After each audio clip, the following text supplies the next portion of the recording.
A little over 9 years ago, on May 1st, 2013, the feast of St. Joseph the Worker, Pope Francis issued his first decree, and it was of liturgical nature. The decree was named Fatherly Care. And part of the decree made sure that Joseph's name appeared in the second, third, and fourth Eucharistic prayer of the Roman Missal.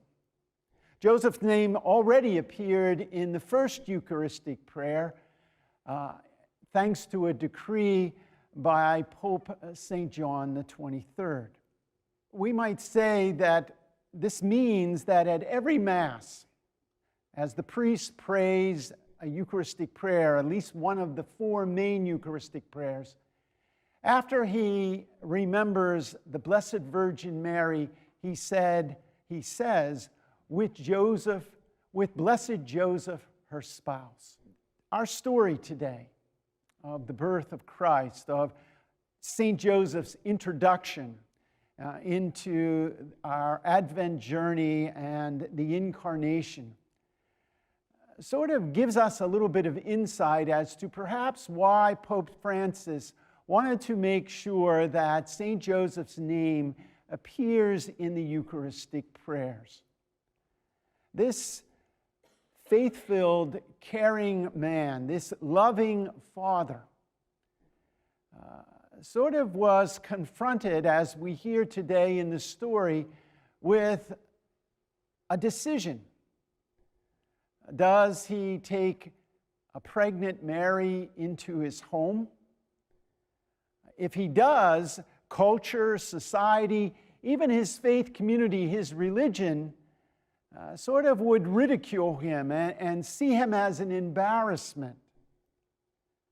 But when push comes to shove, Joseph decides not to divorce Mary, whether it be publicly or privately.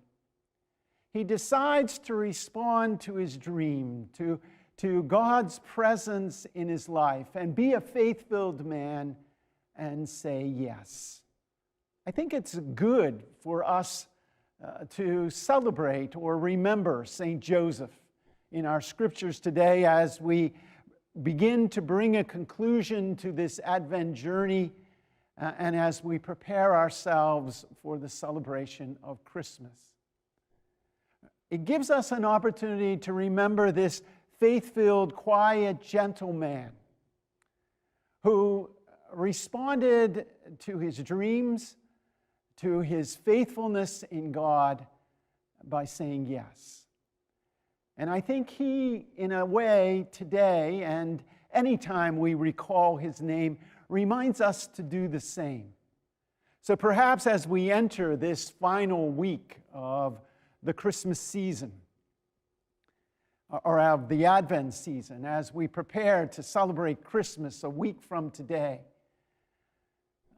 let us follow Joseph's lead and be ready and willing and faithful enough to welcome Mary and Jesus and Joseph into our own homes, into our own hearts.